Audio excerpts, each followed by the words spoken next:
기도하겠습니다. 생명의 주관자가 되시는 하나님, 오늘도 말씀 앞으로 나오게 하시니 감사드립니다.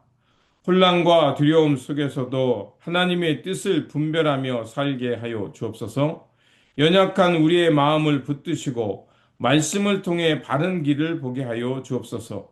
다윗의 삶을 통해 믿음의 길이 무엇인지 깨닫게 하여 주시고 어떠한 상황 속에서도 하나님만을 의지하는 참된 믿음을 허락하여 주옵소서. 우리 구주 예수 그리스도 이름으로 기도드립니다. 아멘. 오늘 우리에게 주신 말씀은 사무엘상 21장 1절에서 9절입니다.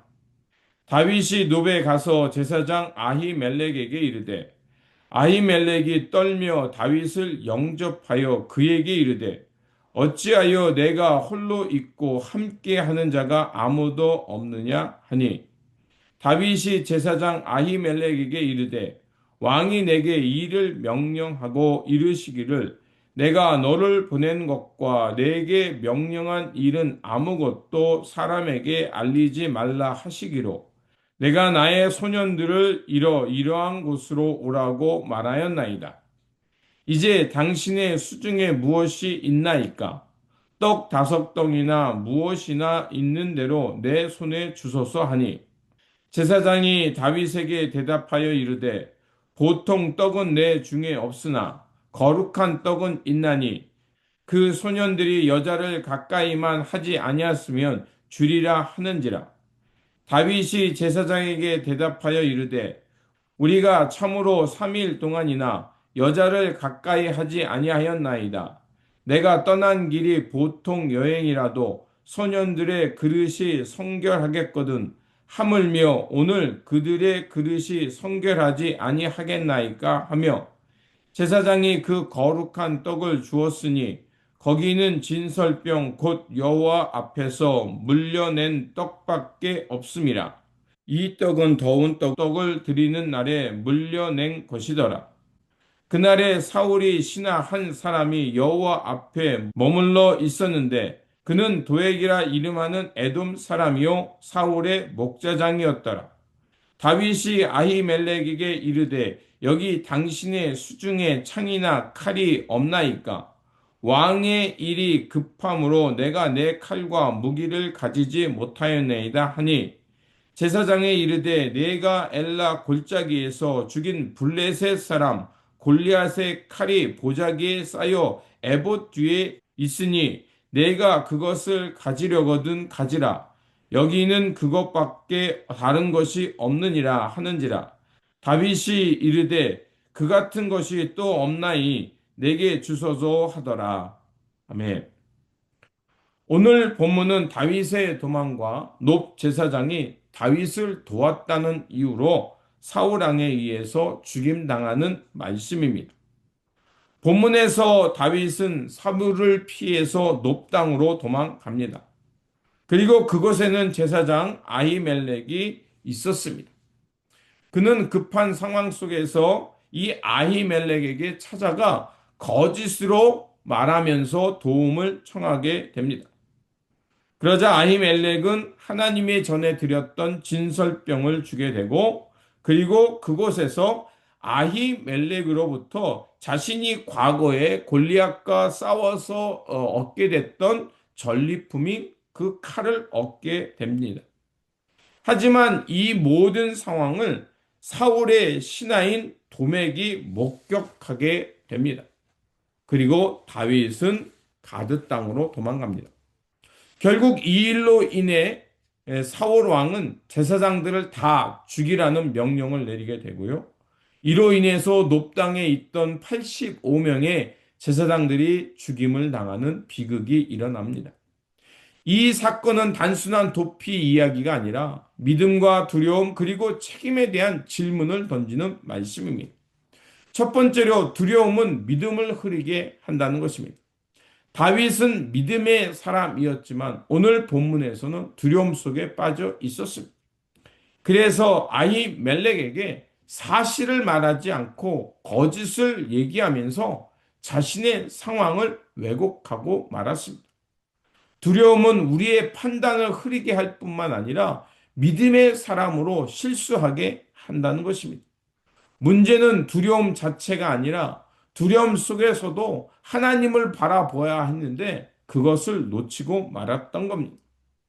다윗은 이스라엘의 왕으로 기름 부음을 받았지만 그의 인생은 고달팠습니다.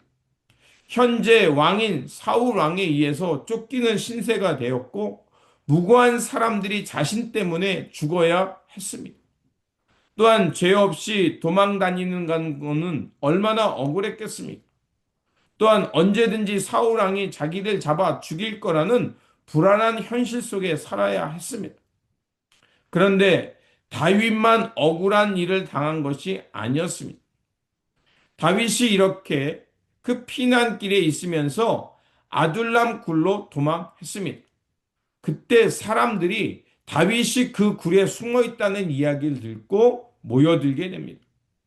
22장 2절에 보면 환난당한 모든 자와 빚진 모든 자와 마음이 원통한 자가 다 그에게로 모였고 그는 그들의 우두머리가 되었는데 그와 함께한 자가 400명 가량이었더라. 이렇게 말하고 있습니다. 다윗의 가족뿐만 아니라 환난당한 모든 사람들, 또 빚진 사람들이 또 마음이 원통한 힘이 있는 사람들이 다윗에게로 모여든 것이었습니다.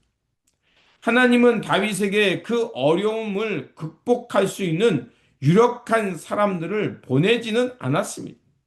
오히려 다윗과 같은 형편 속에 있는 이들, 그래서 다윗의 위로나 다윗의 보호가 필요한 사람들을 보내셨던 겁니다. 이는 다윗이 이스라엘의 왕으로 세우기 전에 환난과 어려움에 있는 이들을 먼저 관심 갖게 하는 것이었습니다. 그리고 그들을 돌보고 섬기도록 한 것이었습니다.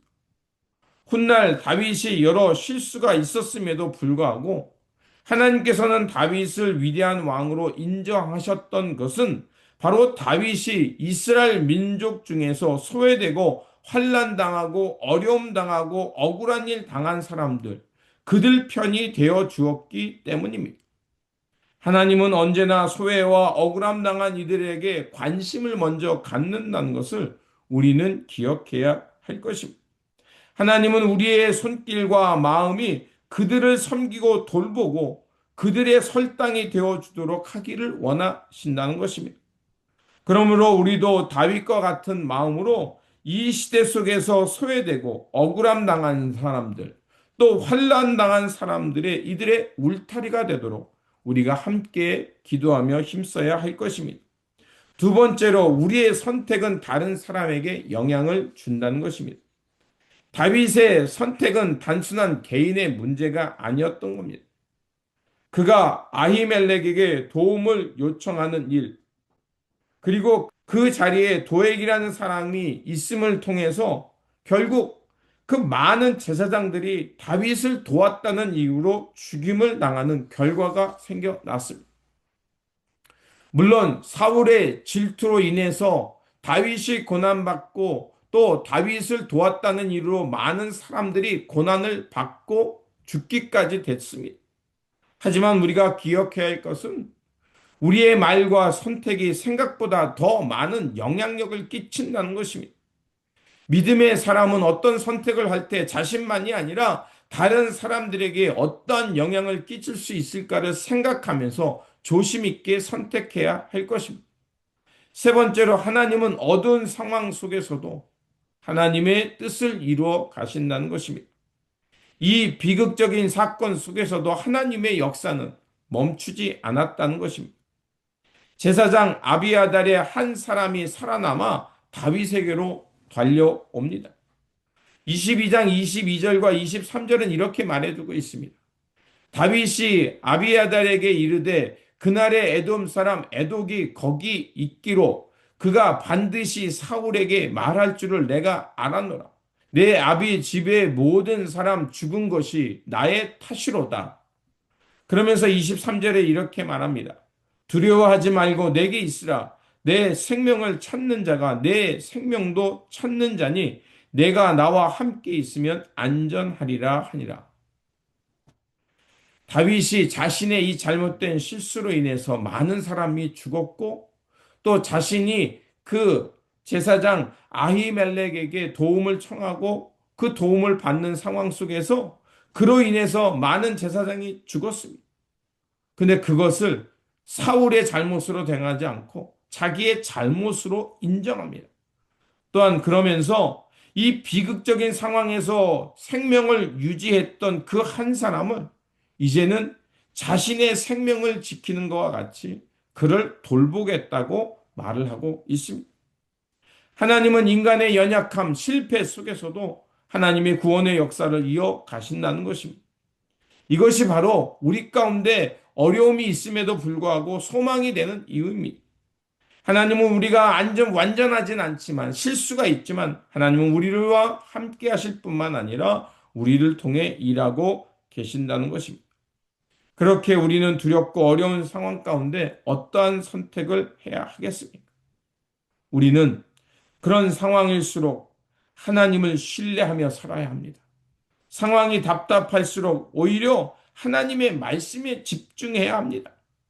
두려움 속에서 하나님을 바라보고 우리의 선택이 가져올 그 영향력을 생각하면서 진실하게 선택하며 그 실패 속에서도 하나님을 의지해야 할 것입니다. 그렇습니다. 하나님은 우리의 연약함을 불구하고 하나님의 역사, 하나님의 뜻은 이루어 가시는 분입니다. 그러므로 어떠한 상황 속에 있다 할지라도 하나님의 마음, 하나님을 향한 시선을 놓치지 마시고 그 믿음으로 하나님의 뜻을 붙들고 살아가는 저와 여러분들이 되시기를 주님의 이름으로 축원드립니다. 기도하겠습니다. 사랑의 하나님, 오늘 말씀을 통해 우리의 연약한 모습을 돌아보게 하시니 감사합니다. 두려움 속에서도 하나님을 의지하지 못했던 우리의 마음, 그것을 회개하게 하여 주시고 우리의 말과 행동이 다른 사람에게 어떠한 영향을 끼치는지를 더욱 신중하게 생각하고 살게 하여 주옵소서.